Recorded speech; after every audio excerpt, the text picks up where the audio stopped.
سيدنا محمد. قصة ما فيها رعب واجد، لكن فيها أحداث حلوة وقريبة. تقول قصة وصلتنا من البت، تقول جدتي سارة تزوجت جدي محمد. أخو جدي اسمه صالح وزوجته اسمها دلال، من زمان متزوجين، لكن جدي محمد تو تزوج سارة.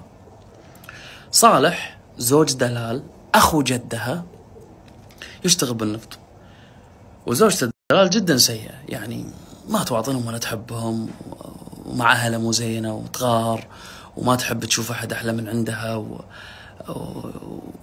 بس لما دخلت جدتي سارة زوجة جدي محمد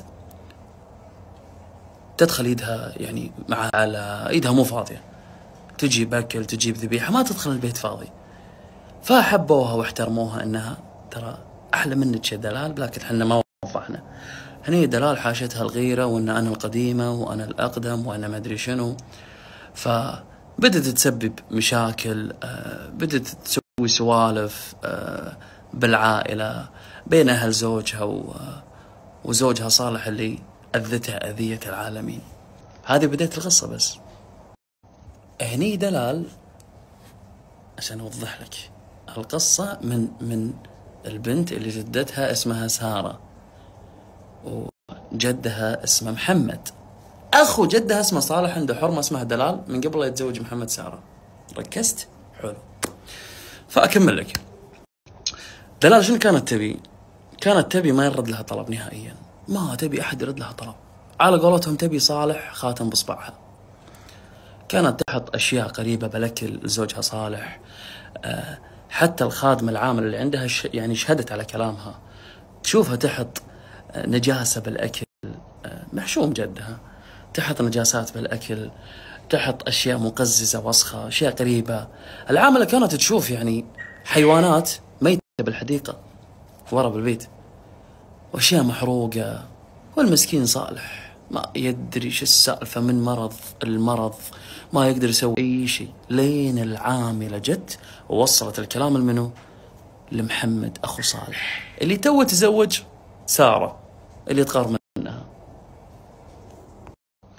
هني العاملة اللي بيت صالح راحت قالت لمحمد أخوه، فمحمد طبعا رجاجيل قبل غير، فراح محمد قال زوجته ترى ما قال لها، ترى العاملة قالت لي إن الزوجة تحط بكل زوجها شيء، ما علم. سكت الرجال، كتم سر بيت أخوه، مع إنه غلط بس لأنه يسوي شيء غلط. المهم فراح محمد قال لزوجته سارة امشي معاي، خل نروح البيت صالح ودلال متهاوشين، خل نصلح بينهم. يقول دش محمد وشاف صالح وزوجته، قعدت سارة وتسولف وتقول إذا بينك وبين زوجك مشاكل، هذا بيتك هذا عيالك، اصلحي بينهم، لا تهاوشين مع زوجك، من الأمور هذه كلها. كانت تروح دلال وترد عليها قالت شوفي أنت زوجك وين يروح، بعدين تعالي تكلمي عن بيتي وزوجي. اخرب بيت الرد البارد. تقول جدتي سارة تدري جدي محمد وين يروح وين يرد، وتعرفه واثقة فيه، وين الرجال أجودي ما عنده خرابيط السوالف هذه، وتدري وين يروح وين يرد. ما ردت عليها. وبنفس اللحظة سارة من دخلت بيت دلال حست بشيء مو طبيعي، حست بقمته. أول ما دخلت البيت حست في بلا، ما كانت مرتاحة، حست إن في شيء. فسارة زوجة محمد من ردة البيت حاشتها سخونة بس تستفرق، ومن برد البرد ومن تعب التعب، طولت تقريبا شهرين وجدتي تقول سارة تعبانة، يعني جابوا لها شيخ يقرأ عليها ويرقيها، وقال انتي مسكينك شيء له معنى، مسكينك شيء انه شربينك شيء يعني. وصاها على صلاتها واذكارها وانها تقرب من ربها اكثر. هني سارة تدري ان دلال مو بيتها مو نظيف ومو زينة، فمن دخلت البيت اتوقع انا من تحليلي انها كانت راشة شيء على عتبة الباب لما دخلت سارة، ممكن الله اعلم، او ان شربتها من الماء الموجود حطت فيه شيء. هني سارة زوجة محمد اللي حفيدتها قاعد تقول لنا القصة، عرفوا من سارة خوات زوجها صالح ومحمد عندهم خوات، عرفوا ان ساره راحت البيت دلال، فقالوا انت شو موديك البيت دلال؟ انت صاحيه مجنونه يا ساره، خبله، هذه الملائكه ماتت لبيتها، بيتها نجس ووسخ وعندها بلاوي وشعوذه وخرابيط، فلا تروحين لها، انت غلطان انك رايحت لها. قالت والله قال لي محمد ان صالح متزاوج مع زوجته وانا بروح اصلح بس. قالها لا تروحين لبيتها واخذ تولي، هذه الملائكه ما يدرون اصلا من بيتها ولا ولا يعرفون عنها شيء، وقاشره، دير باس منها لا تروحين مره ثانيه. فقالوا لها هذه راعية سحور وخرابيط لا تروحين لبيتها. تقول صاحبة القصة بحكم ان امي منيرة اول حفيدة بنت بالعائلة يعني، فكانت شبه مدلعة من عمانها من عماتها ومن خوالها، فكانت مدللة. فكانت دلال هذه ام السحر شافت مرة ابوها محمد ابو منيرة ام صاحبة القصة، فقالت له يعني ليش انت اول طفل جاك بنت، ليش مو ولد؟ فقال محمد ابوها عطايا ربي والحمد لله ونعمة، يعني هذا شيء طيب، نعمة من الله ومن هالكلام.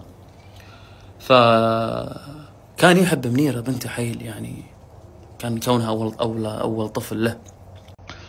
وقتها هني صالح زوج دلال هذه مسحورة كان ينام برا البيت بحكم دوامه، من وقتها أصدقاء اللي معاه بالدوام قالوا أنت يا أخي فيك شيء مسحور، فيك شيء، فيك بلا.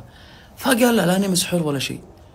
قال لا شنو أنت مسحور يا رجال؟ أنت بالليل وأنت نايم تقول كلام غريب، ما تدري عن نفسك وصوتك يتغير، الصلاة ما تقرب منها، خير شر متغير أنت، وجهك تعبان.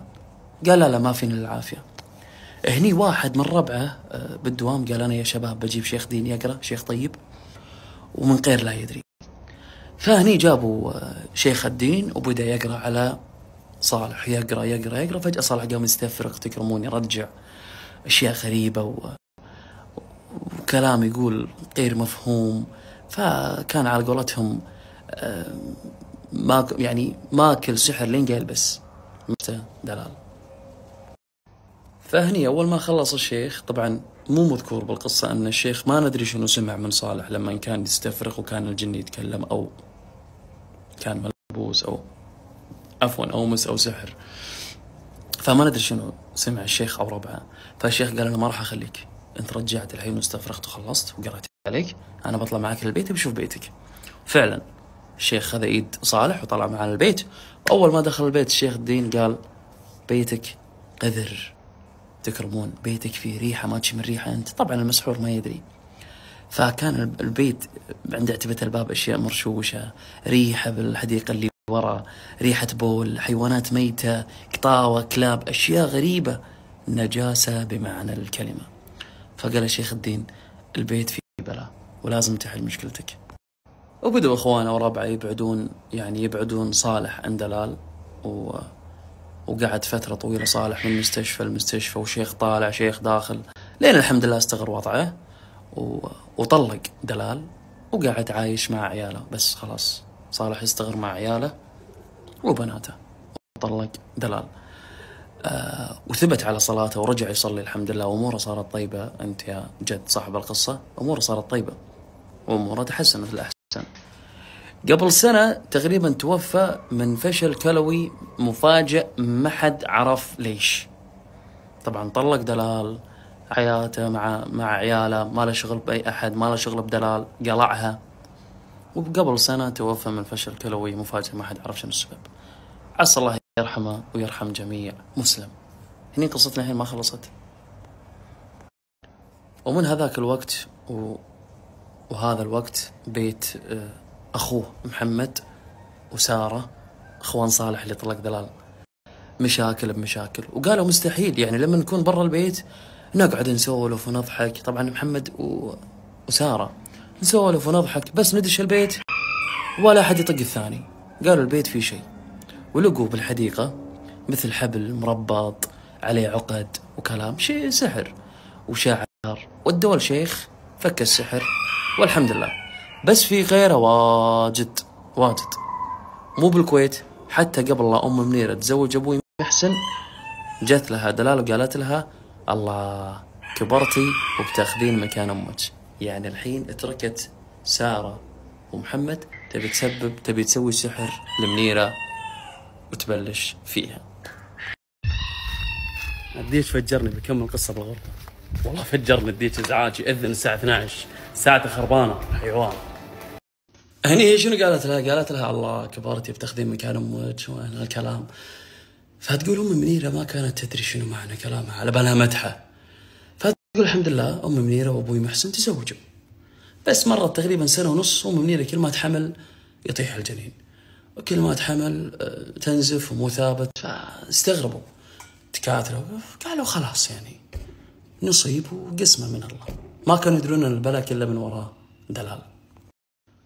تقول هني يعني جدي ابوي ابو محسن اللي تزوج منيرة امي خالد جاء عندها وقال لها اذكري اذكارك وهذه قسمة ونصيب. يقول لمنيرة قسمة ونصيب والحمد لله واستمري على اذكارك. فهني ما كان يدري يعني هو خالد. فقالت له ترى انا قاعد احلم حلم تجيني حرمة وتعطيني ورقة مكتوب فيها اسمي بالمقلوب وتحتها خط. فهني عرف جدي خالد وقال لها التزمي بصلاتك ولا طوفي الاذكار وامورك طيبه. تقول صاحبه القصه ان امي كانت ايام ما كانت تصلي تتضايق، وخاصه كانت تصلي يعني تقيم الليل او مستحبات او تصلي الفرض او تصلي السنه، فكانت تحس بخنقه، كانت تغير اماكن صلاتها وكانت تحس بضيق ومتدينه ما شاء الله ما تترك فرض ولا صلاه. فتقول امي لما كانت تضايق كانت تكبر بصوت عالي، تكبر وتأذن بصوت عالي إذا تضايقت، إذا حست بخنقة وهي تصلي، وكان يخف هالشعور ويروح. والحمد لله راح، كانت تصلي وأمورها طيبة الحمد لله، الله يقوي إيمانها. تقول بعدها أمي ما شاء الله رزقت بأخوي الكبير وليد وأمورها طيبة الحمد لله، بس دائما الحالة المادية كانت ضعيفة. يعني معاش أبوي ما كان يكفي ولا معاش أمي، مع أن اللي بغيرهم بنفس معاشهم أمورهم طيبة، بس كانت أمور أمي وأبوي متدهورة ماديا، ما أدري شنو السر مع أن فلوسهم حلال. تقول أمي وأبوي كل ما يعني يسكنون بشقة ولا شيء تصير مشاكل ويطلعون وشقة ثانية ومشاكل. وكل ما طلعنا من البيت حصلنا أشياء مكبوبة على السيارة كأنه عصير، أشياء غريبة. تقول أبوي كان يقول يمكن أطفال يلعبون وكبوا هالشيء، يمكن أطفال عند السيارة كبوا هالشغلة. تقول إلى يومكم هذا عندنا قسيمة صار لها 11 سنة يعني قاعد تنبني وما خلصت. تخيل يا ناصر 11 سنة قسيمة تنبني. كل ما أبوي يروح يلقى شيء مكبوب على الطوفة على الأرض، كابين شيء على عتبة القسيمة وهي قاعد تنبني عظم لحين ما خلصت، يكبون سحر ويجددونه على العتبة. تقول لين هني أبوي زهق، كل ما راح شاف أشياء قريبة عند القسيمة وهي تنبني. تقول لما راح الشيخ دين قال له الشيخ لازم أجي أنا أقرأ وما أبي منك شيء، جيب ذبيحة اذبحها عند عتبة الباب ووزع لحمها أجر للمساكين هنود اللي بالشارع أي مكان، بس اذبح لك ذبيحة دفعة بلا. تقول هني أبوي كل ما بيتخذ الخطوة هذه تخرب سيارته، توقف عليه السيارة مع أن سيارته جديدة يصير شيء. أمي كل ما تبي تسوي بمكانها هالشيء عبايتها وملابسها تحترق بشكل دوائر، أشياء غريبة. تقول لين الحمد لله باليلا قدر أبوي يتخذ الخطوة هذه وسواها، وبدت الحمد لله أمورنا تتحسن. أمي تقول أمي إنسانة ملتزمة، يعني بالبيت قرآن كريم شغال ما يطفي، والصلاة ما تطوفها، وأغاني ممنوع بالبيت، وسورة البقرة ما شاء الله شغال يعني كل يوم، ويوم الجمعة ما شاء الله قرآن كريم ليل المغرب، فأمورها طيبة الحمد لله. بختام القصة تقول صاحبة القصة الحمد لله والشكر، والله يعني يا أن كانت تمر علينا أيام كانت صعبة، كنا ما ننام من التعب ومن الأمراض ومن أشياء غريبة. تقول والسبب زوجة أخو جدي، أذت أمي، أذت أبوي، أذت إخوان، أذت العالم. يعني شوف، مو جدها وجدتها، أخو جدها متزوج وحدة اسمها دلال دهورتهم. تقول الحمد لله أمور طيبة الحين وأمورنا الحمد لله زينة. فأنت إذا شفت شيء عند البيت عند عتبة الباب أشياء غريبة دير بالك وبلغ أمك أبوك، جيب شيخ دين. أنت يا أخي افتح جيب لك ماي واقرأ عليه ويصير ماي مقري، ما تعرف دش جوجل اقرأ الآيات واحفظها وقولها. هذه كانت قصتنا. إذا أنت عندك قصة ثانية، عندك قصة فيها أحداث، فيها صور، فيها شيء، ارفع الشاشة واكتب لي إياها. تصبحون على الف خير، والقناة يعني قريب بتخلص.